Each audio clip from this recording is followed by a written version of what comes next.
국민의힘 김미나 창원시 의원이 사회관계망서비스에 올린 글과 관련해 형사고발을 당했는데요.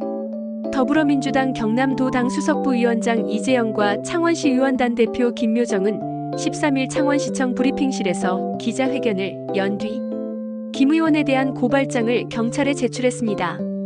김 의원은 사회관계망서비스에 윤석열 정부 때 일어난 1029 이태원 참사의 유가족을 비하하는 글을 올려 모욕 혐의로 1심과 항소심에서 선고유예 선고를 받는데요.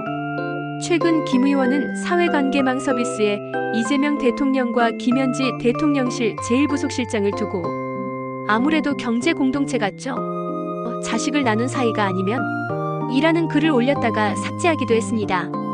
김미나 의원의 행위에 대해 민주당 창원시 의원단은 또다시 막말, 이제는 명백한 동종범죄 재범이라며 김미나 의원은 이태원 참사, 유가족을 모욕한 혐의로 징역 3개월, 선고유예 2년을 선고받고도 반성과 자숙의 기미조차 보이지 않았다. 이번에도 SNS에서 자식을 나눈 사이냐는 등 성적, 비하성 막말을 퍼뜨리며 또다시 사회적 공분을 자아내고 있다라고 직격했습니다. 이들은 이것은 단순한 부주의가 아니라 법원이 이미 판단한 모욕죄와 동일한 성격으로 동종범죄의 재범이다라며 이는 사법의 선처를 조롱한 행위이며 그 선처를 시민에 대한 조롱과 정치적 오만으로 되갚은 결과다라고 강조했다. 민주당 의원들은 김 의원의 소속 정당인 국민의힘을 향해 반성 없는 동종범죄 재범의 책임은 국민의힘에 있다라며 2023년 12월 창원시의회는 김미나 의원의 이태원 참사 관련 막말에 대해 윤리심사자문위원회에 제명 권고를 받았다. 그러나 당시 국민의힘은 잘못을 인정하고 있으니 제명은 과하다며 김미나 의원을 감쌌다라고 비판했는데요. 이어 그 결과 김미나 의원은 겨우 출석정지 30일이라는 솜방망이 징계로 끝났습니다. 그리고 지금 시민들이 두려워했던 일이 그대로 반복된 것이다라며 국민의힘의 제19 감사기가 또 하나의 막말을 낳았으며 그 책임을 이제 국민의힘이 져야 한다라고 덧붙였습니다. 민주당 의원들은 이번 사안은 공직자 품위유지 의무 위반, 시민명예훼손, 반성의 부재로 규정하고 창원시 의회 윤리특별위원회 제소 절차에 착수할 것이라며 의회 윤리와 시민 신뢰를 지키기 위해 최고 수위 징계, 즉 제명 요구를 다시 추진할 것이다. 이것은 단순한 정당 간의 정치 문제가 아니라 창원시 의회의 윤리와 민주주의의 존립을 지키는 일이다라고 강조했습니다. 국민의힘 창원시 의원단에 대해 이들은 국민의힘은 지난 제명 부결이라는 제19 감사기 결정에 대해 창원 시민께 사과하고 더 이상 막말 정치인을 보호하지 말고 윤리특위의 최고 수위 징계에 즉각 동의하라라고 촉구했습니다.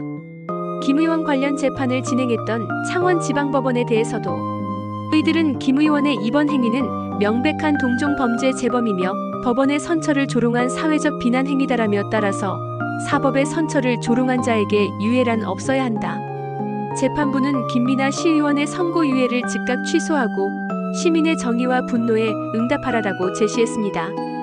이재영 수석부위원장은 김미나 의원이 지방의원으로서의 책무를 망각한 채 지속적으로 사회적 논란을 야기하며 창원 시민의 명예를 실추시키고 민주주의의 가치를 훼손하는 것을 더 이상 좌시할 수 없다고 판단했다라며 시민의 명예를 실추시키고 민주주의의 가치를 훼손하는 김미나 의원의 행위를 좌시하지 않을 것이라고 말했다.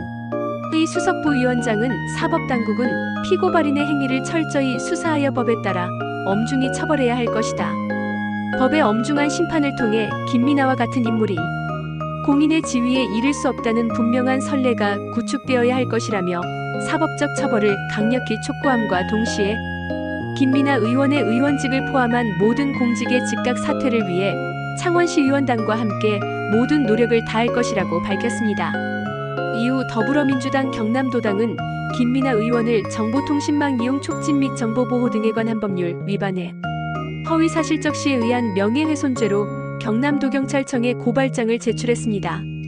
김미나 의원은 2022년 1112월 4일 자신의 사회관계망서비스에 이태원 참사 희생자와 유족에 대해 나라 구하다 죽었냐, 시체팔이 족속들, 자식 팔아 장사한다 등이라는 글을 썼다가 삭제했다.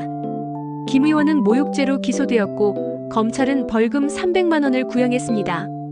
1심 재판부는 김 의원에 대해 징역 3개월에 해당하나 선고를 유예했고 검찰이 항소하자 2심 재판부인 창원지방법원 제2형사부는 항소를 기각했다. 선고 유예는 범죄가 가볍다고 판단할 경우 선고를 미루는 것으로 유예일로부터 2년이 지나면 사실상 없는 일로 해주는 판결이다. 또 이태원 참사 유족들이 김 의원을 상대로 냈던 민사소송에 대해 서울중앙지방법원은 지난 9월 10일 유가족 150명에게 총 1억 4,330만 원을 배상하라는 판결을 했다. 이에 대해 김민아 의원은 스레드에 올린 글을 통해 표현의 자유, 국민의 알 권리라고 주장했다. 김 의원은 추석 내내 스레드 계정 작동 시험 중 좌파 진영의 무차별적인 신고와 공격을 받아 차단 중 결국 글이 강제 상제되는 경험을 했다라며 문제가 된 글의 제목은 이랬다. 추석 내내 시끄러운데 김현지를 궁금해하면 안 돼요? 라고 밝혔다.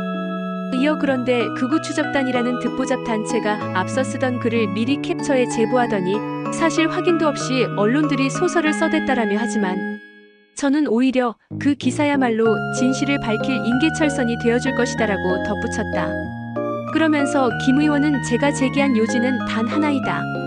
자기 아들도 남이라고 주장하던 사람이 도대체 얼마나 가까워야 경제 공동체를 할 수 있느냐?